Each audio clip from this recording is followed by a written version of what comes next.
let me know when I go to present if it takes you with me. Yes? You're good? Yeah, okay. So I'm from Kennewick School District, as Eric had said. And just a little bit about my background. I started in family community engagement. Before that, I was a preschool teacher. And I became bilingual through my husband. When we met, he didn't speak any English and I didn't speak any Spanish, and that was 20 years ago. Now we're both bilingual and we have 3 bilingual daughters who are in the dual language program in Kennewick. And now I oversee the migrant and multilingual programs in the Kennewick School District, which includes dual language. And we have a pretty large program that's at 5 schools, and our program goes pre-K through 8th grade. We do have it starting next year in our ECAP program, which is bringing on the pre-K, and we're very proud of that. So my style is very informal. I want to treat you like family, like care for you. So if you have questions, please stop me. You can put them in the chat and Eric will let me know, or you can just unmute yourself and ask if you feel comfortable. Okay, you don't have to save them for the end, but you can if you want. So I'm going to be just talking a little bit about how we have staffed our program, because staffing can be one of the, if not the most limiting factor in the success for dual language. Sustainability wise is ensuring that you have the staff in place and that they're well trained and that they stay. And that has been a growth area, a struggle. And so I'll share a little bit about that as well. And so that's what I'm going to talk about. Okay, so 3 steps. I was thinking last night, as I was thinking, like, I kind of had my thoughts together, but didn't have like a gimmick. And I was like, oh, it's like reduce, reuse, recycle. And that's what I was thinking. And I was like, oh, it's recruit, retain, and then recognize. So I'm going to talk about the strategies in those 3 big buckets, because it seems to me like that's the way we've been able to get a program that's actually fully staffed, is by focusing a bit in each of these buckets. All right, so we're going to talk about recruiting first. That's often like the first strategy you think about when you're thinking like, oh, if we're gonna have dual, then we're gonna need some staffing in here, and what does that look like? And so I have some strategies that we have used to find enough qualified staff. And I will say that we have a lot of different types of programs. We have a one-way program. Are you familiar with the types of dual, like one-way and two-way? We've covered it. We've covered it a few times, but you can also remind. So it's the one way is like the makeup of the students, and it gets confusing when you add 1 teacher model and 2 teacher model. But so we have one-way program with a 1 teacher model, and one way is like all multilingual learners. You know, they all have to be qualified as multilingual learners. We also have 2-way programs. We have 2-way programs that are 1 teacher model, and we have 2-way programs that's the 2 teacher model. And so we do have Eastgate, which is right out kind of by you guys. Eastgate Elementary School is converting to an entire dual school. And the way we've been doing it is just rolling it up. We started with kindergarten. Now they're all in 1st grade. And we've been using the 2 teacher model because we have some very excellent advocates that are not bilingual, but are excellent pieces of our dual language program, and we want them to stay as long as they want to stay, who are teaching in the 2 teacher model on the English side, and we call them the English medium teachers. We also have Spanish medium teachers. So I'm gonna kind of go over some strategies that we use for that. One of them that is totally awesome is to have an open contract. I don't know if you guys do something like that already. Some districts use that for like SPED. Is this something you're familiar with? No? Okay, so what we do is I go and I invite all of our dual principals and then any other admin or coaches who would like to go look at student teachers, and we go observe them while they're doing their student teaching. And then from those observations, we decide like, okay, these are the really strong student teachers. We also talk to their mentor teacher. And then those really strong teachers, I meet with them and talk to them about an open contract. And what that open contract is, it means that they get a seniority date. So now they're an internal applicant. They're not guaranteed like the grade level of their dreams, but as long as they are willing to teach within dual language, we sign a contract with them, they get seniority, and then they just have to apply to every single dual opening. And we guarantee them a position. So I just always have to be super careful. It's like the cream of the crop that we give those to, and then also how many can I give out, you know? And I work really closely with HR to do that. So Sarah, look, this is real. I didn't know about the seniority date. So you, after, like right now, they're student teaching, boom, Yeah. you sign them before they graduated. Okay, then it's April 15th is the date they sign. Then you got when the shuffle starts and you do in school, then in district, and then after that, do they get priority over new applicants, even veteran teacher? Okay, that's really neat. Okay. Yes, they do. And we get to keep them because we're often, I mean, sometimes it feels like we're competing, and not always, but sometimes it's like, oh, we're competing with Pasco for these, you know, 8 teachers and we want them, Pasco wants them. And so how can we, if we made the commitment to have them as student teachers, which is a big effort on the school and the teachers' part, then how can we, you know, keep those ones that want to stay and ensure that they get a job? And we really view student teaching as like a long, and I'm guessing you guys do too, I feel like small districts probably do, like it's like a long interview. And it's the best way to kind of get to know the new students. That's great. And we don't turn any dual language student teachers away. So Fuerza this year has 8 student teachers. On top, that's like not including practicum. In the spring, they have 8 active student teachers at Fuerza. And that's because we just don't say no. And then we just go look at them. So that's one idea. I don't know if there's comments or questions about anything I've said so far. Is the chat okay? Nothing in the chat? Nope. Yeah, I'll keep my eye on it. Okay. We also have a stipend for dual teachers. And that also goes for the English medium teachers. And that's new this year. And it was bargained into the contract. So that can be a recruitment strategy. I also attend recruiting fairs. And if I can't go, our HR director will bring back resumes. And then I always reach out to everyone that anyone at the recruiting fair thinks would be good. And then we try really hard, and I'm guessing you guys do this too, to develop relationships with the universities. Because it's so nice to get an email from Eric to be like, hey, this one's awesome. Like, you want this one. Like, okay, great. And then like get them in, make sure I welcome that candidate. And so just continually fostering those relationships with the universities, because you need some ongoing applicant pool. Because they don't just come out of nowhere. Yeah, and for us, we try to get our students are in a practicum every semester, right? So first semester, second semester, third semester, and then the fourth they student teach. So we're intentional about getting them in different districts. Yes. And I like getting them early into Kennewick so that might be one that you say, hey, this might be a good student teaching placement down the line. Yes, absolutely. Or, thanks, but no thank.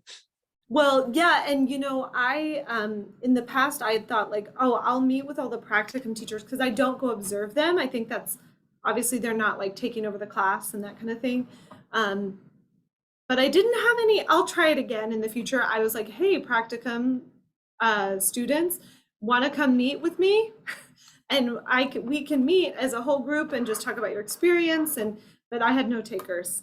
So I can try that again in the future. And I mean, I still think as a concept, it's a good idea to build community with them and also get to know them. So Yeah, I didn't know you did that. Thank you. I'm going to note. yeah, like if Sarah Del Toro emails you, like respond. But I think they thought I was a crazy person or something, which I probably am. I just love making sure we have enough people in our program. So, okay, questions, comments, anything on recruiting? Is any of this seem like new or crazy or unhelpful? Well, so Amy, what kind of recruiting efforts has Finley been involved in? Or is it just waiting for applications? I know that you encourage staff within to pursue their credentials, but any other, like the fairs or For dual language? no, No, anything, just in general. in general, we don't have to worry about dual yet. Oh, well, our HR does all of that. I know he has worked in a little bit with the universities, Eric, to do that. We've had, I forget what I think he did have, I don't know if it was the parent teacher route for a little bit for something for special education. Mhm. And I don't know exactly what he does at the recruiting fairs. That I don't know. We'd have to ask him.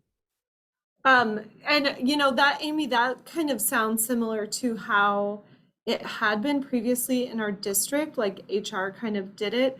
And then when we were really looking to grow dual and really struggling to find enough teachers to keep our program going, the person in my position or like the FPD had to start working on recruiting because it just was not enough and the HR person couldn't speak to it. And I don't know if that was a factor of our size or if that would still ring true in Finley or not. And then the other thing that we've done is whenever anyone goes to a fair, I make sure we have an open contract so that people, at least an open posting, I guess. So Okay. people could apply even if we didn't have it open yet, and I could start looking at their resume and cover letter and background. Okay. So like just like an open dual posting, like for, you know, just to kind of gauge interest. With like a QR code, so you get at the table, you're like, hey, scan that. Yep, Mhm. and that's should what they apply. do. And then Mhm. meet with people, like we'll even at recruiting fairs like interview them. You know, if it seems like a real hot candidate, I know SPED does that. Because it's just like we're always trying to get dual and SPED. Dual is much easier to staff, in my opinion, than SPED, but yeah. And retain. Okay. So that was for recruiting, but now on to retaining. So you make all this effort to bring them in, and then you got to keep them. And teaching dual is, you know, it has some challenges, and supporting dual has challenges. So these are some of the things that we do. I don't think this is like an exhaustive list, but it's all about training and support. So we work really hard to ensure that if there's going to be dual language as a strand, even as a strand in a building, that we have dual language training for all the teachers in the building. They all need to know how dual works because it is different. It really can impact your PLCs and the way teachers work together. Because if you have different goals, you have to have different means to get to the goals. It can't be like you're on the same page for everything. You got to look at different pages sometimes to have different outcomes. So training for everyone. We also, I heard that you guys were considering more of like the 2-teacher model. That is definitely easier to staff as far as bilingual staff, but those English medium teachers are dual teachers too. And they like it, those kids are language learners. They're emerging bilingual students across the board, whether they speak Spanish at home or English at home or both. So we view all kids as language learners in dual, and all teachers within our program are dual teachers. And it's expected to use the biliteracy strategies in every classroom because those are the ones that build the language the best in dual. So lots of training, and we have like coaches that help with that. But when we were small, it was more like working with the principals and like the person in my position to put on that PD, or working with a consultant like Eric, or someone from wherever it may be that you're working with on that dual pedagogy and all that. District level understanding, holy moly, guys. One of the problems for us was that the bilingual department, now it's called the multilingual department, that I oversaw everything with dual. And anything with dual, no one else had to worry about. Oh, HR and dual, it's Sarah. Elementary principals in dual, oh, their boss doesn't need to know about it, just Sarah will deal with it. And purchasing in dual and scheduling in dual and everything with dual was just like only the person in my role. And the problem is that is sustainable for a while, but it started to create systems within our district that weren't supportive of dual. And it wasn't intentional, it was just accidental. And so if I could have a do-over, it would be that dual was an integrated part of our system, and that we were able to bring all district admin on board for a basic understanding of dual and how dual works. And have it not just owned by one person. Because it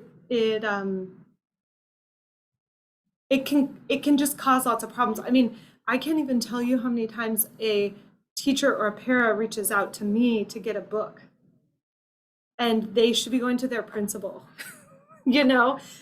Or like building a system instead of just like, oh, this one person for absolutely everything that has to do with dual. So that's, I'm looking right at you, Amy. I mean, I don't know what your structure is, but don't be like that. But that's something that's super important, like with just staffing, we like the book just focuses on the teachers and support staff, but it's also the administrators and then district level admin. Everybody has to know how it fits in. They do. And that's really common, like, oh, I'm not in the dual, but then that also causes tension when, you're talking about like budgets and it does, and all that. It does. And dual is an odd beast, like scheduling for dual. And, we say that when you make your dual schedule, when you have dual, you make the dual schedule first.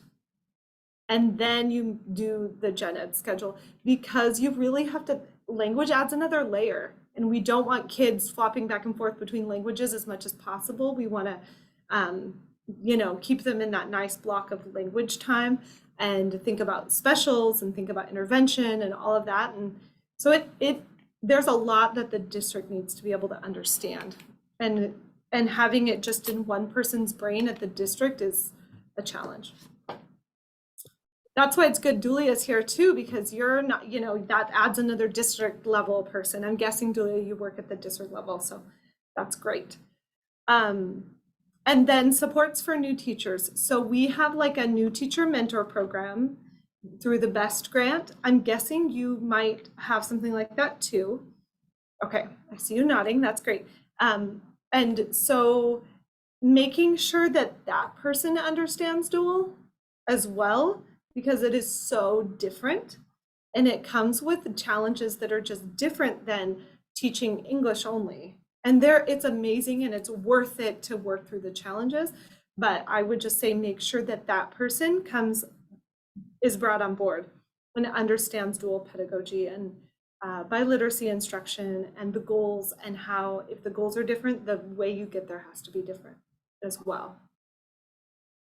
So how do you do that when you have a new teacher and then there's a mentor who's a general ed teacher, just a really good teacher?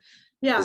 So that's where all gen ed teachers understand the principles of they have to. dual. Yeah. Right. And especially your best mentor needs to be brought in on dual training, and really a partner because they're going to be the ones who have the time and the ongoing relationship with that new teacher to help them succeed. And if what their advice runs counter to what they're learning or they're hearing about dual, that poor teacher is going to feel so frustrated. So we got to get that best mentor on, you know, right away, if that's possible, so they can be learning too. And you know, our program has grown so much, and so we're at the point now that we're going to be able to add a full-time dual language best mentor next year. We're, you know, years into our program, I think 16 or 17.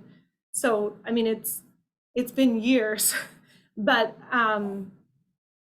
it's going to be very helpful. Because that is a pitfall. I told you that I was gonna share things that we didn't do right, and that one we didn't. That's like a word from the wise. And so would that person be different than an instructional coach? Yeah, And we also have instructional coaches, and I want to be sensitive because I know our staffing is going to look different than your staffing, right? And the supports that we have is going to look different from the supports that you're able to offer, just based on size. But yes, it is different than the instructional coach in our district, and I don't know how it is in Findlay. but it could be in a could- smaller location. In a smaller It's not- location, it could you be the could. same person, yeah. Huh, They okay. could also be teaching sections. I don't, you know, I mean, potentially. I don't know how your best program works. I think the same thing goes for SPED, personally. You know, that person needs to understand SPED, and they need to understand dual. And then have a really strong vision and pedagogy, like a dual vision, a dual mission, a dual pedagogy that's very clearly outlined, because that becomes the way you say no to things that the district wants to push through. Nope, that goes against our pedagogy. See here, it says that we build Oracy first, and we, you know, it says that we have to teach math and Spanish. So we're not gonna be able to do it with English materials. So try again. Like, having that really strong pedagogy can protect your teachers. Does that, and- do you follow up with them at PLCs or dual meetings and to ensure that they're aware of that that? we're Is that on all their going, mind? yeah, and we're actually going to start a process again of bringing that back out and refining it and renewing it, because it's been so many years. And then we're going to create a staff handbook for dual, because what the worst thing that could happen would be, like, I leave and we get a new superintendent, and then the new people don't like dual or something. Do you know what I mean? So baking it into our structures within the district, and it starts with having a strong vision that is created with your team based on research for dual, and then identifying from that, like, your pedagogy, what are the musts, what's, you know, what does dual instruction look like, and your language and content allocation plan, and like all of that really clearly defined, I think can make your program more sustainable. And I think the state agrees, because it seems like they're really wanting that template, which walks That's our phase 2. So then all of this stuff is it like we're all guided goes, through and it. I think that's why OSPI, like, and it's very smart, because otherwise you have people come in, and if you get staffing changes, the program could go away, and that would be so sad. Right. So, and then the cleaner and tighter that document is, then the better you can use it. I've heard it being called as like a sword and a shield, like, to fight for what you need to fight for, within your district and within your systems, and then a shield to block changes that run counter to what, where you're going with dual. And you know, when I say that, it makes it sound like our district isn't supportive of dual. They're very supportive of dual. I would never want you to think that that's the case. It's just that dual's so different, and it causes you to have to look at things from a different perspective that sometimes, if people aren't on board there yet with their at the district level with understanding, it's very easy to see how things could run amok unintentionally. Well, especially if you get new administrators, you know, coming Yeah. into a building and they want things a little differently. So Absolutely. Or say you get a principal, and we struggle with this, especially at the middle school level and and in elementary too, when you have strands, and they say, nope, you have to have the exact same instruction in dual as you have in English only. Well, that is not possible if the dual goals are different. We've got to look different on the student input side. And it's not just a matter of language being different. It takes, like, it's not like, oh, do this in Spanish, do this in English. Well, we also have to build meaning and metalinguistic awareness, and all of that takes time. So it just takes a little bit more time and a little bit more integrating language and content and literacy. and having different benchmarks Absolutely. clearly articulated so the Yes. principals don't freak out. They're like, oh, okay, so that's what this should be. Yes, different benchmarks, the same way, you know, where the instruction needs to look different because the outcomes are different. Well, so do the measures. And then the way kids are going to progress is going to look different because language is developed. We're developing too. And so we can't even use norms. Like, there's no dual norms. Not that I've found. So we've got to create our own. And what's that process? And does the district trust that? And that all has to be part of that template that you work through. When these programs are so unique because every district is unique, and from the demographics of the community to the staffing to the philosophy of administration. So having those clear points of reference Yes. are super important. Super important. Super important. And then just have it really tight, but also flexible so that it can change as your context changes. And you know what, the other thing, and then I'll get off this. Obviously, I'm really interested in this topic, but as you make decisions, one thing that we started doing is tracking. Is the decision for a logistical reason or a research-based reason? And write it down as you make your decisions. For example, you know, who gets into the program? Is it only multilingual learners and you have a one-way program, or is it multilingual learners and non-multilingual learners and you have a two-way program? You have to decide that, and you have to think, like, is this research-based or is it logistics?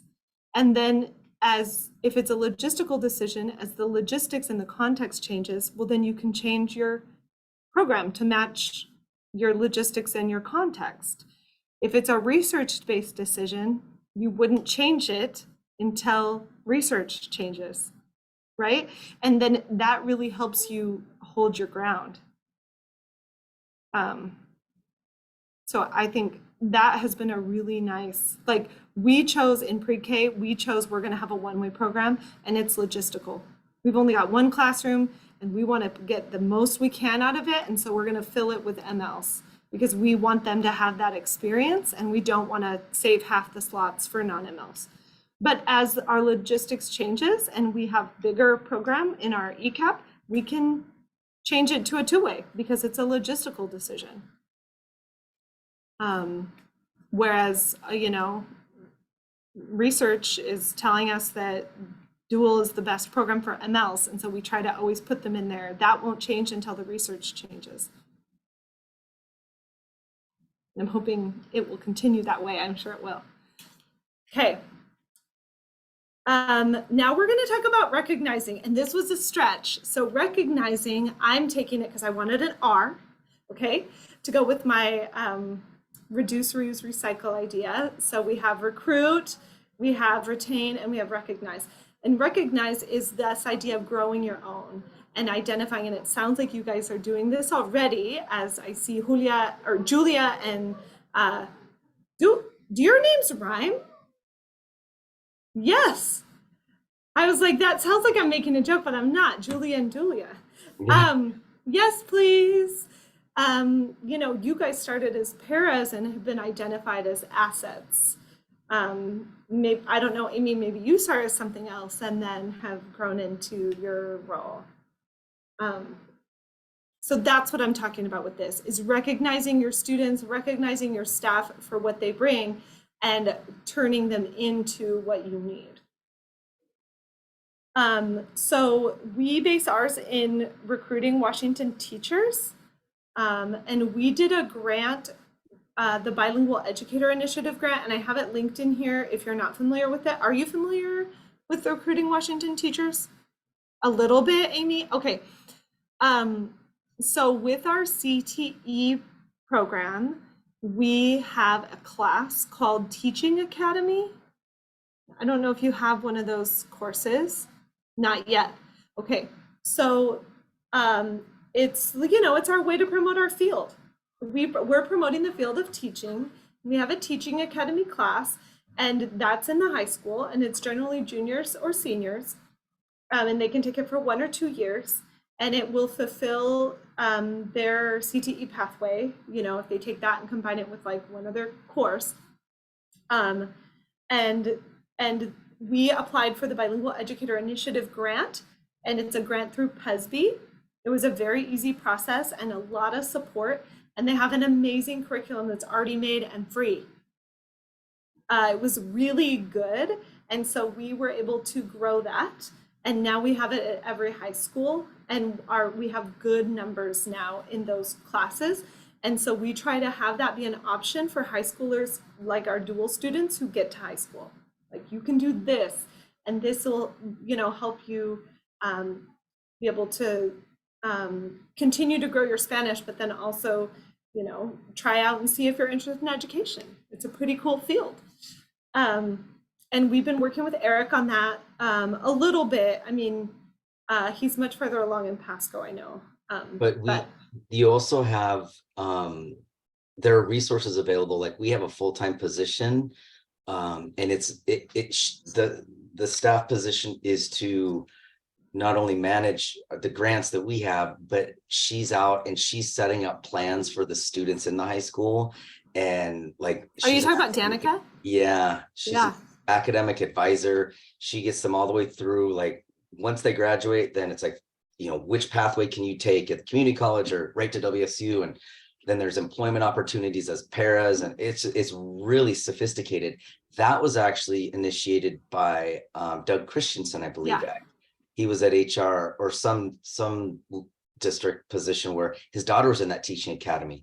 So it was really neat because at that time, Pasco's teaching academy is really big, but I hadn't gone through the process of figuring that end of it out. All of a sudden, boom, it just came out, and we got somebody hired, and I'm like, great, I don't have to do that.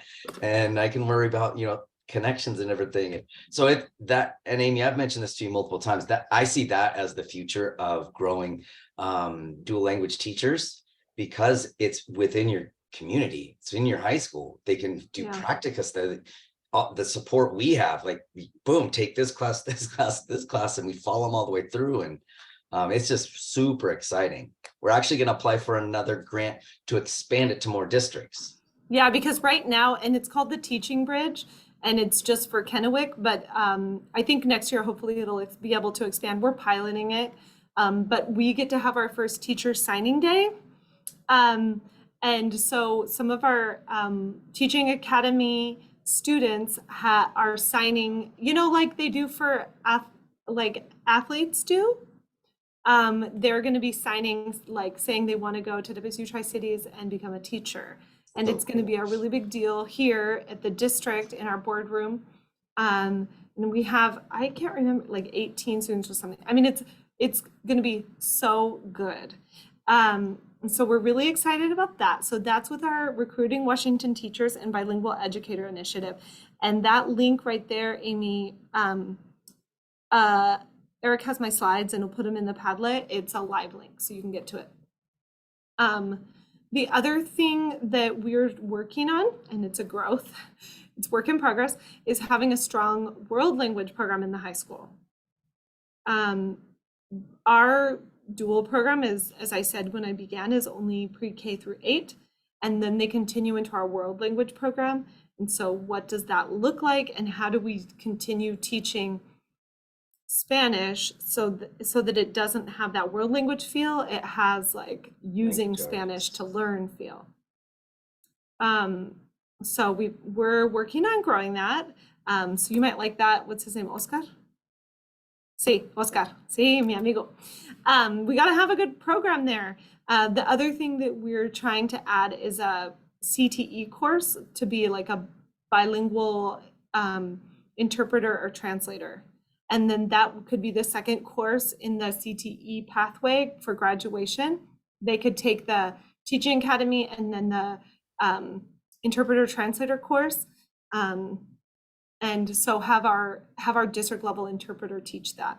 So we're paying for her right now to get her master's in teaching with the CTE to be qualified. And we're paying for that at a title too. Okay. Then the seal of biliteracy. Are you familiar with that? And the world language competency testing? Okay, good. So I'm just checking to see if everyone's familiar. You guys know what that is? The testing it's usually in the high school. Sometimes they'll do it in middle school. Yeah? Yeah, Dulia, you know? Did you say yes to me? No.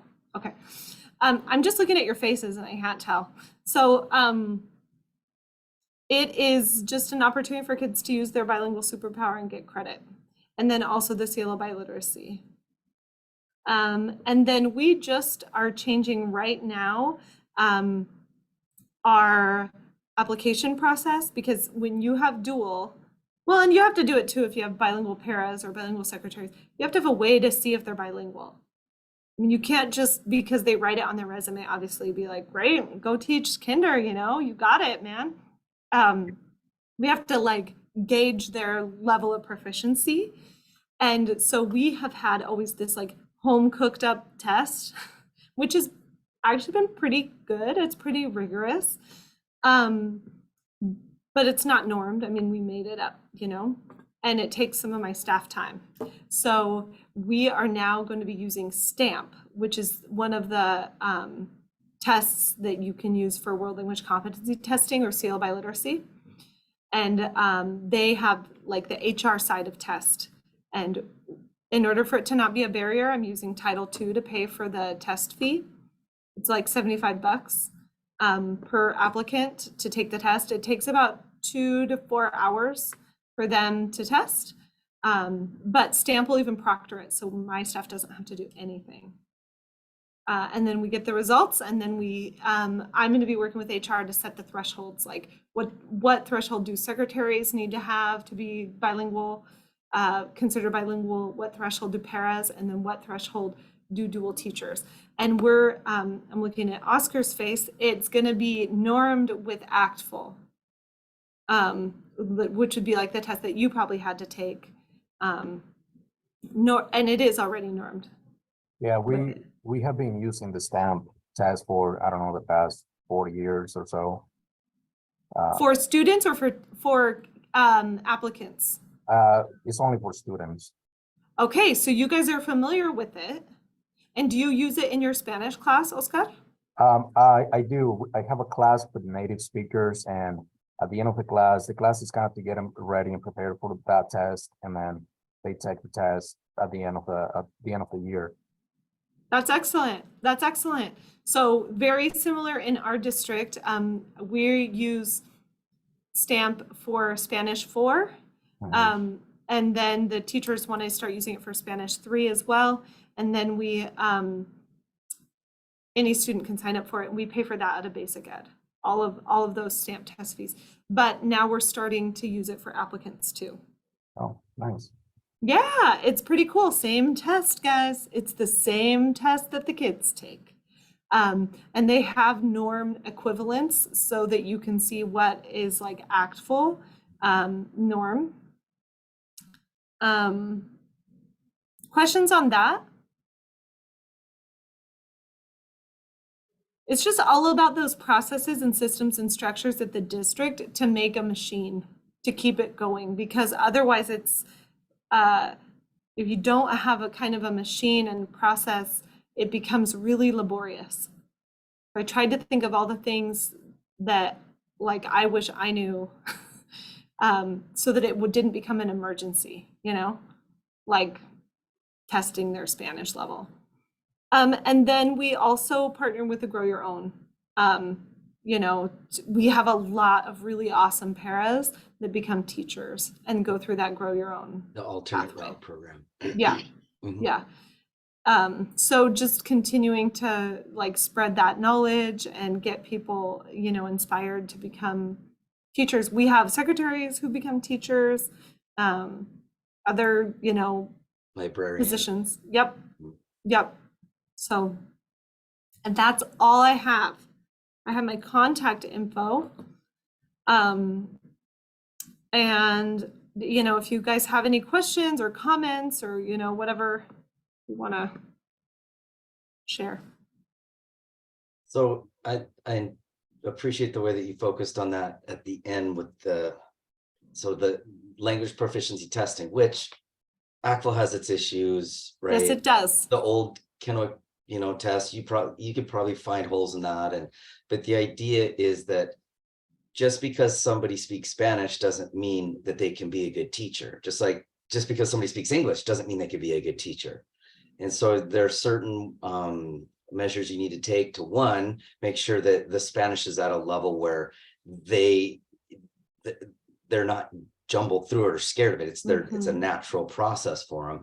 And then you can go ahead and train them on things like pedagogy and different instructional skills, and then develop the understanding of their own language. Like that's why I teach my classes in Spanish now.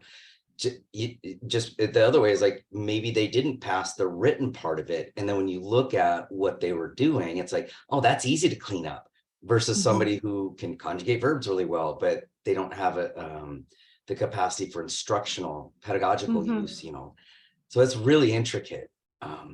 It is. Well, and I want to add one other thing is we also will provisionally pass candidates if they're 1 point, like 1 level below what we're looking for as a teacher.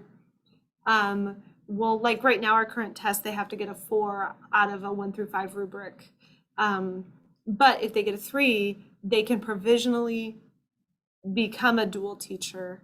And then that year of teaching in the language, man, it builds their Spanish so much. And then they retest and they almost always pass. And then if they don't, it doesn't mean they're out of the district. Like then they would just, not teach dual.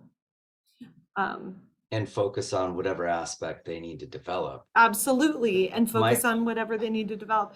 My biggest challenge, Sarah, is now that I've got this dual language pathway in our program, it's to get the students over their anxieties to actually get in it.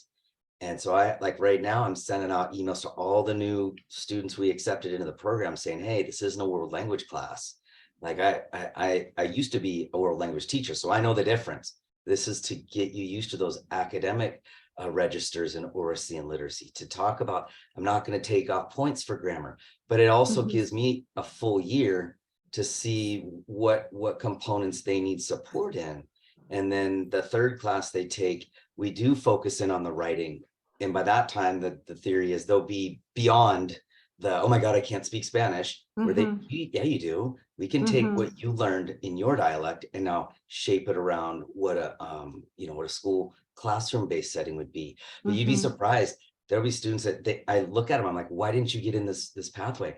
I don't speak Spanish. Oh, okay. I just listened to a 20-minute conversation in the hall with you. Yeah. Yeah, in but Spanish. I don't speak it good, or it's like, oh my gosh. So in some all ways, the time, dude. World languages, man, those classes, they scar kids, and they do. They get to me and it's like, no, you do speak Spanish. Let's just tweak some things so you learn how to use those skills in a classroom. And so that's been a big hurdle, Yeah, it has. And I remember like looking at student teacher candidates and they say they're bilingual on the, you know, application, but they only want English.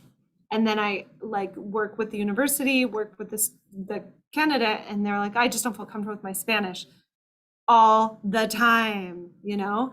And it's like, man, it's nice to see that at least at WSU Tri-Cities, it's got this pathway because that'll really build up their Confidence. belief in themselves. Mhm. And then having, you know, having a dual program in Finley will build students who do have abilities and a belief in their ability, which will then pay off in the future. Yeah. Yeah, that's a huge thing though.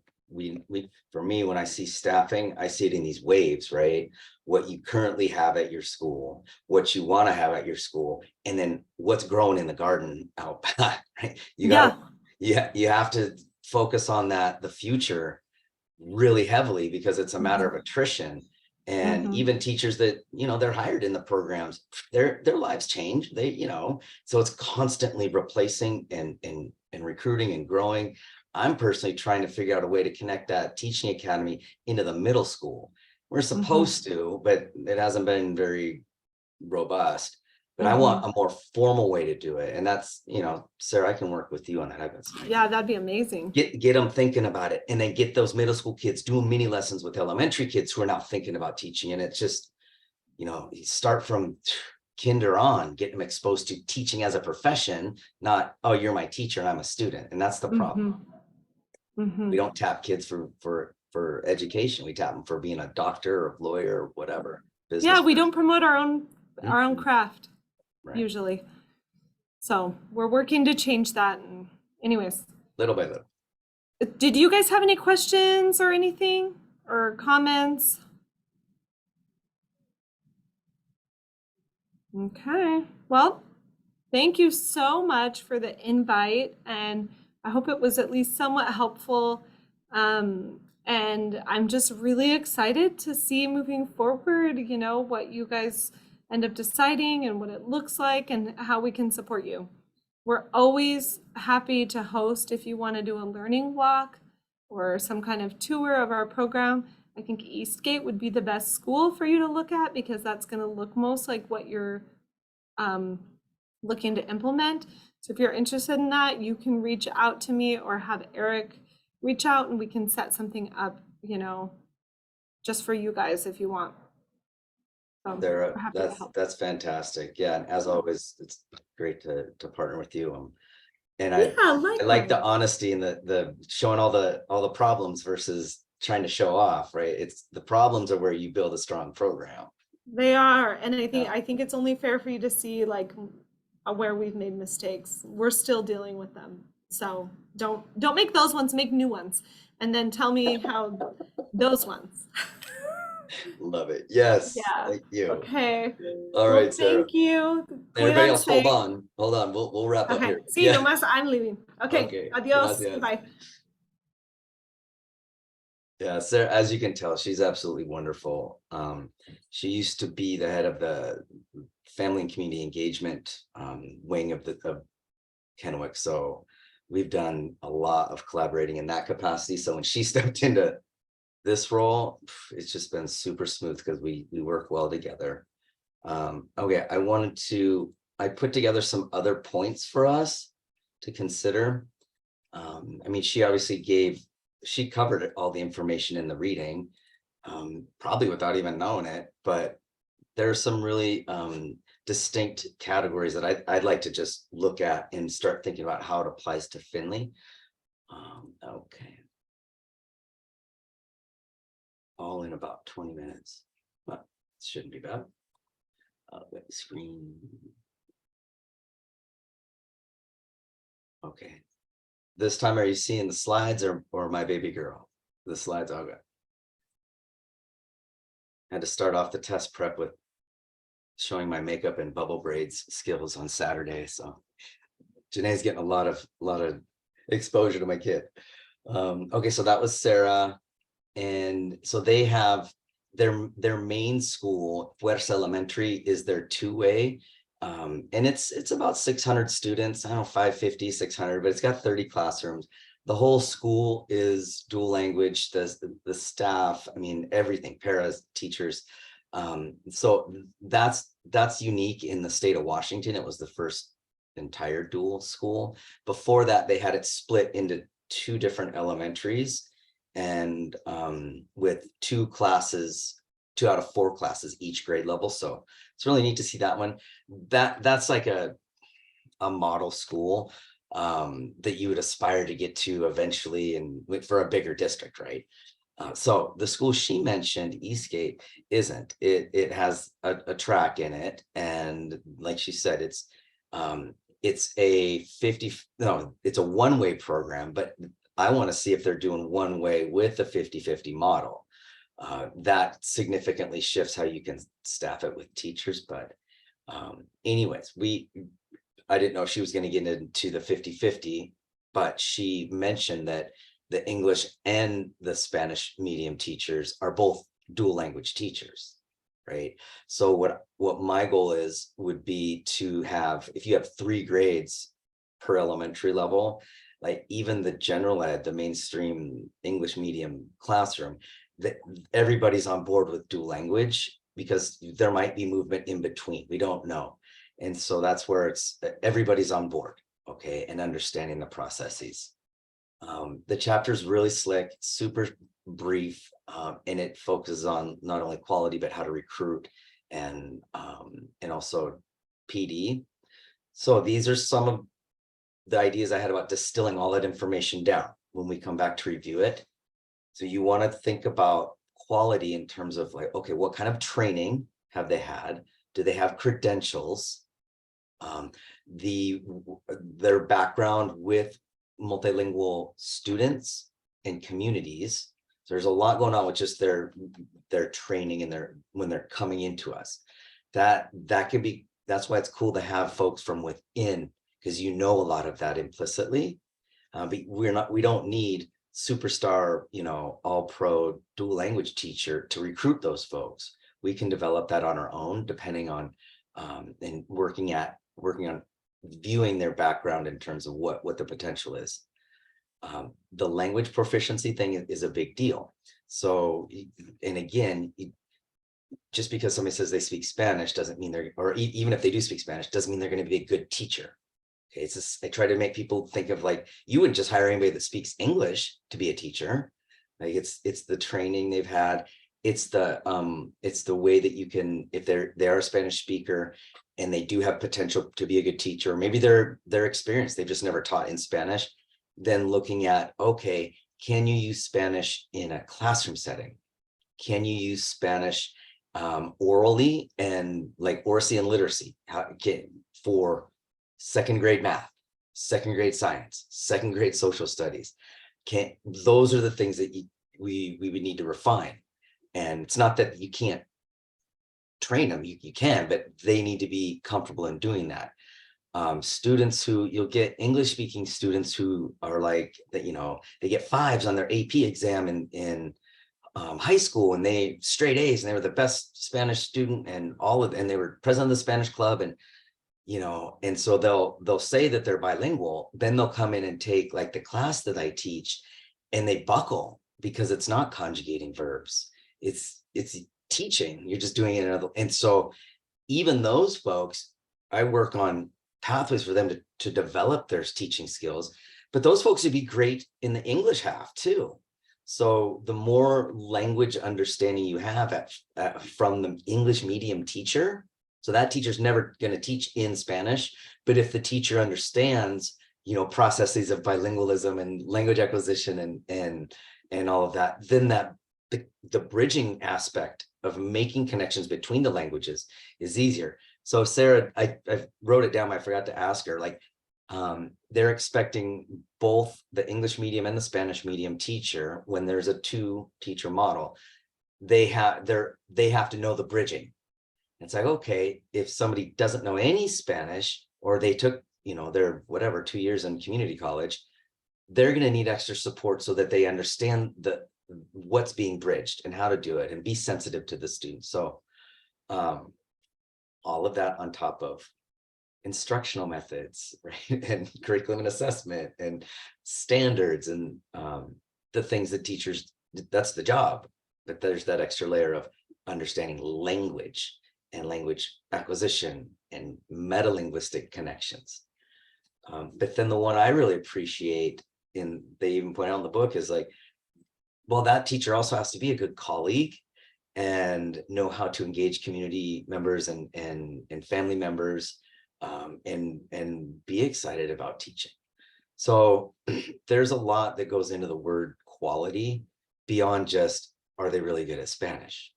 Right. So I try to have people think of, all right, let's not talk about dual language. How would you describe a quality teacher, just in a general ed regular classroom? What are some, these things pop up too. Same thing.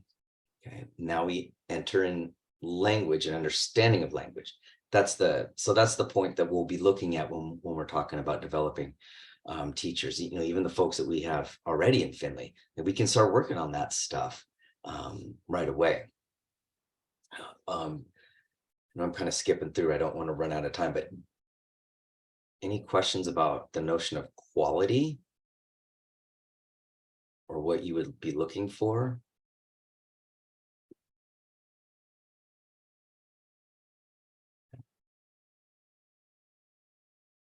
Now, the next phase that I tried to enter in is, okay, now let's take that layer, the language layer, and look at what language abilities, what does that mean?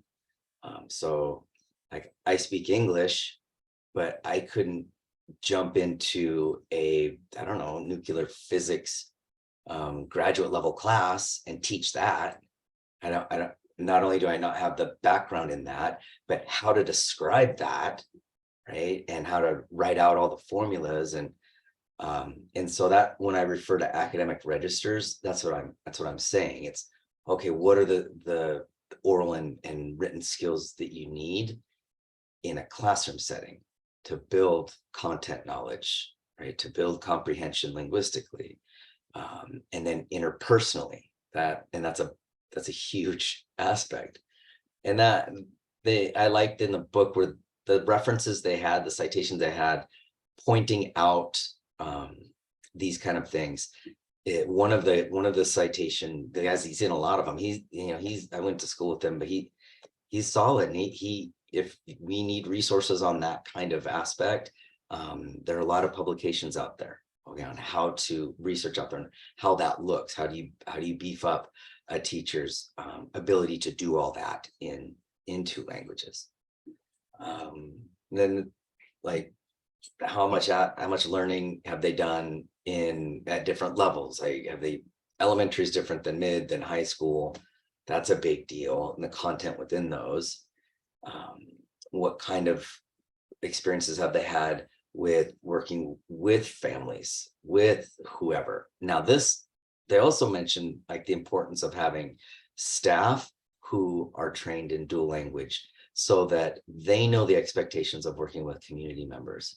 And with Julian and Dooley and some of the other stuff I've seen, that's going to be really efficient because you're already doing it. You're able to explain and talk like in an effective way in Spanish or English.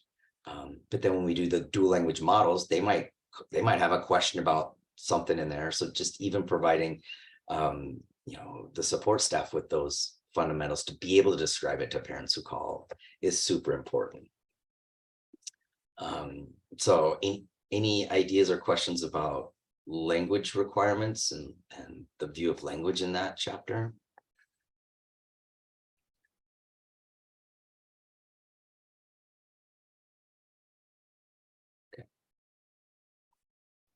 Okay, so this is the one that's probably we spent the most time with Sarah, is all these different ways to recruit.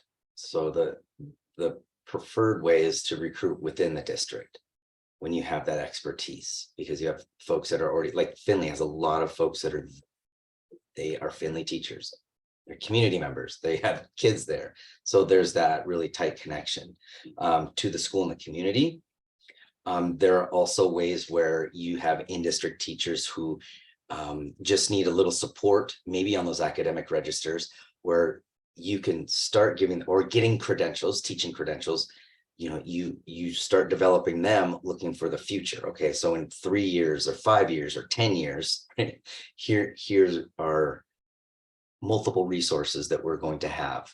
You know, teachers retire and move and all sorts of stuff. But when you're looking at, let's say, support staff, even, I don't know, a janitor, you know, a custodian, yeah, and they have a lot of promise, and you're saying, okay, so let's start this process, and it takes them 5 years to do an AA, and then it takes another, you know, 4 years to do the credential part. And so those situations are super common.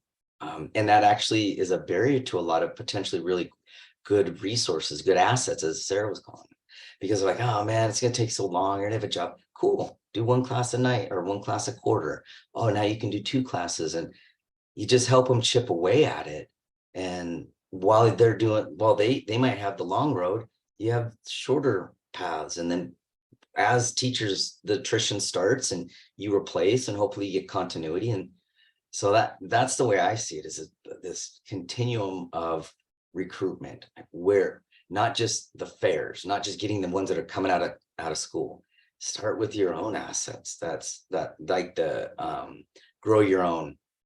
That's a really good one that I was just talking about, or the teacher academy. And Amy, we can talk about that more. That's been a passion of mine for like the past 7 years, 8 years, to get those high school kids plugged in. And, you know, you get a class of 20. Well, shoot, if you get 1 teacher out of that or 2, that's pretty good. And it, you know, and it builds. And I'm good at working with that kind of stuff. But then there are barriers, like, okay, why does the student want to take that? Well, that's where you offer it as a CTE credit. And I don't know how many credits of CTE students need, but you can also offer it as a college in the high school credit, where then they finish that, they get credit for one of our 300 level courses at WSU. So they don't have to take intro to education. They've already got a course knocked out in their major, you know. And then you set up like summer school paras, or that's the thing that Kennewick and Pasco are trying to figure out, is how do you get funding for students in this teaching academy between after high school and as they go through the AA. And so para educator opportunities have seemed to emerge, right? And anyways, so maybe community members, you've got a family that is always wanting to volunteer or is super enthusiastic about the Findlay schools, and tap those community members who are, I mean, obviously you have them working for you right now, but that's a neat way to do it too. So cast your net wide, and then by the time it all filters down, you can have a constant stream of 1 or 2 available folks that want Findlay, but maybe there's no job there at Findlay. So they, you know, every year, if you had 1 or 2 that were high quality and applying and dedicated, shoot, that's how you do it. Secondary seems to be a little bit more challenging for folks across the state, but you know, we can have ideas about that too, especially through an MIT program. But yeah, we'll get to secondary staffing and recruitment later. I got to figure that out myself. What other ideas do you guys have about recruiting, like identifying potential teachers? I mean, Amy, I know HR is not your department per se, but I'm all about thinking differently, right? The recruitment fairs and all that. Okay, that's cool. But what else? I think that covers it, and I think Sarah covered it too. I can't think of any other ways we could do it that not on here, or that she didn't mention. I don't know if anybody else can. The practicums, I don't have that up here, but that would be the partnerships.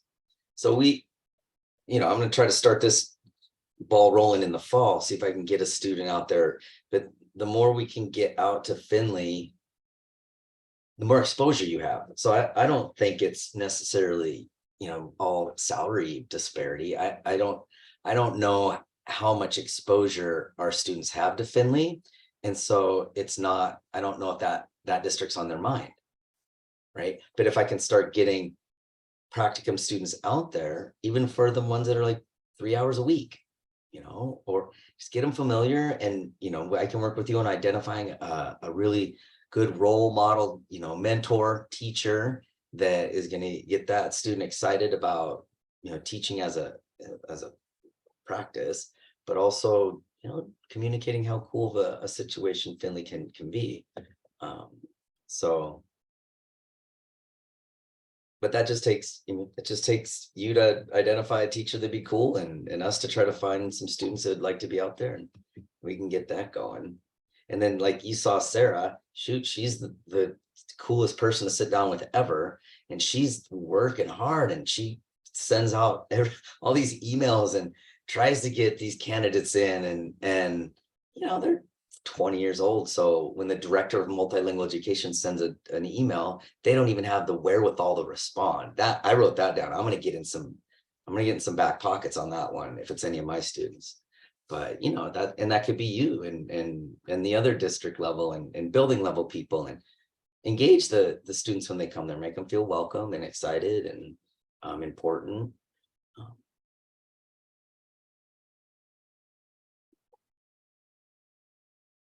Yeah, so this is the part I'm most comfortable with, because this is what I'm not most, but this is like my everyday is this kind of stuff. So I'm not intimidated by trying to create high quality opportunities for teachers to get exposed. So that seemed to be a really big concern when we started the conversation. Okay, then well, that one didn't go through. Oh, it did, it just deleted. So in the book, it talks about the 3 pillars of dual language. This academic achievement, bilingualism, biliteracy, sociocultural competence. The article that I posted, and even if you just watch the little video abstract of the author, her name's Deb Palmer, but she and her colleagues came up with this 4th pillar of critical consciousness, which is it's a really neat way to look at dual language is not only being an opportunity to create these amazing bilingual and biliterate students, but it's also a way to say, hey, a lot of these students come from marginalized communities, and it's in a system that has been designed for certain communities over others, and understanding the dominance of English and prioritizing English within testing, and then filter that down into a more social justice and equity orientation, where students are learning about that stuff. They're understanding how special of a program dual language is, and that it's offering them opportunities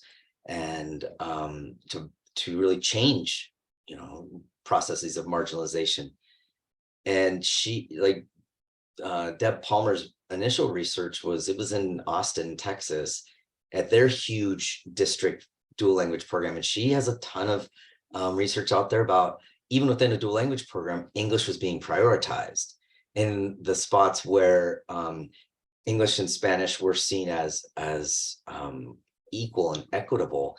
The student learning was enhanced, but not only in some programs English was being prioritized, but English speakers were being prioritized, because it's like a gifted program it was framed as that.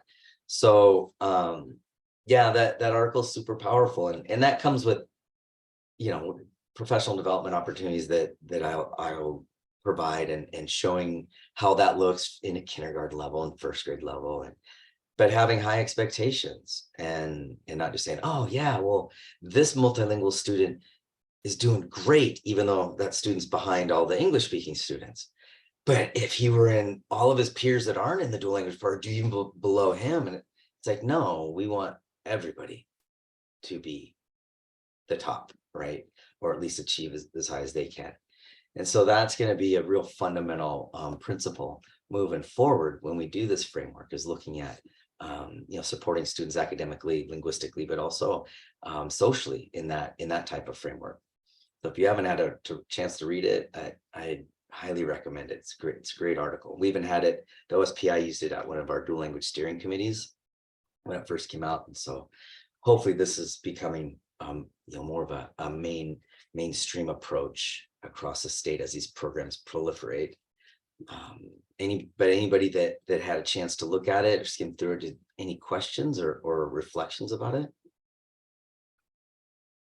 I sort of kind of have one, just, oops, sorry, my lights turned out. I've been sitting still for too long.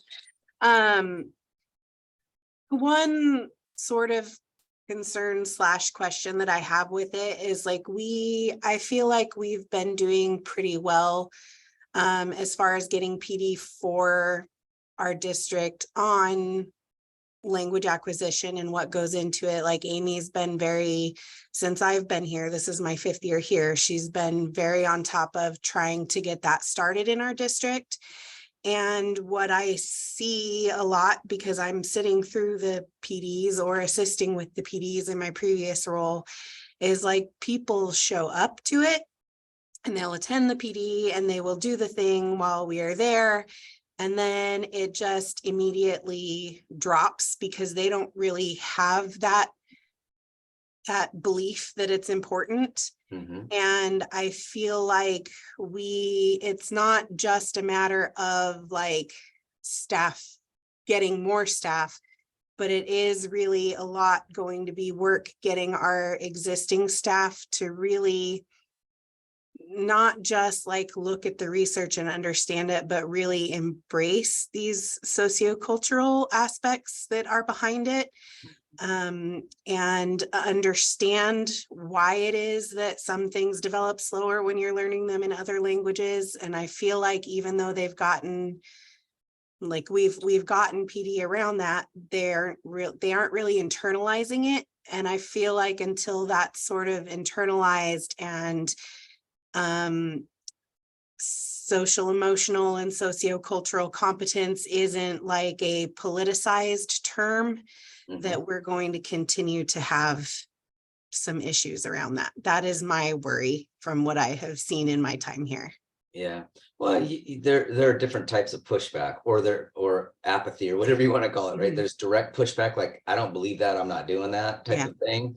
There's also like, oh, I'm in this PD and, I'll pretend like I'm here, but I'm really texting my friend or so. And there are folks that are just super busy and it's just one more thing on their plate. So what I like doing is, well, that's why districts have consultants, because you can get fresh eyes in there, right? You come in and you look at maybe the model lesson that X teacher has, or you look at the teachers in their practice.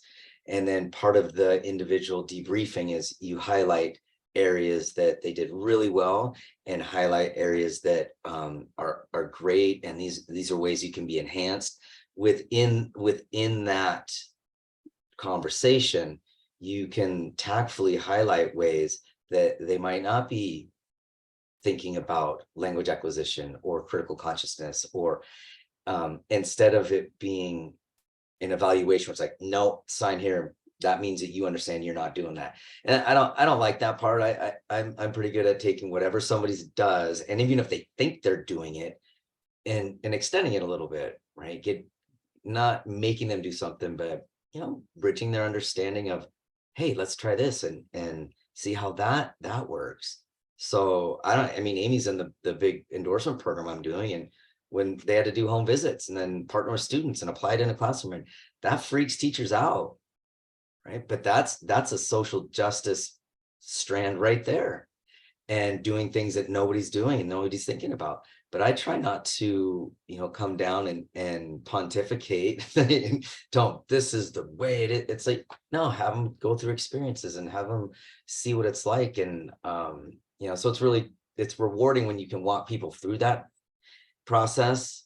Either not just that thing that I've done. I've done a lot of different things, but to have them experience it and reflect on it and see the importance on a deeper level, that's huge. So I know, Ashley, shoot, I've done numerous, like that all day, 8 hour, 4 a.m. and then 4 p.m, these PDs where people are just attending because they're getting their $50 an hour or whatever. And but then I never get hired to go back and do a systematic evaluation. So that's the system too. I'm getting hired by districts who mark off, they do the check. All right, we had this dude come in and train us in that. Cool. What's the next thing you want me to get trained? Without having a partner and somebody to come in and walk people through it. And that's the difference between this type of initiative that we're doing here, and having I'm not saying, like, I've done a lot of really powerful, smaller PDs, and it's, still kind of the teachers will respond and do, but they've gone both ways. Usually PD is best when you can have multiple phases of it and following up. And so I don't know, after 15 years, I've seen a lot of different approaches, and this is the best what we're doing. Long-term, slow, walk together, reflecting. Oscar, levantaste la mano, ¿no? No?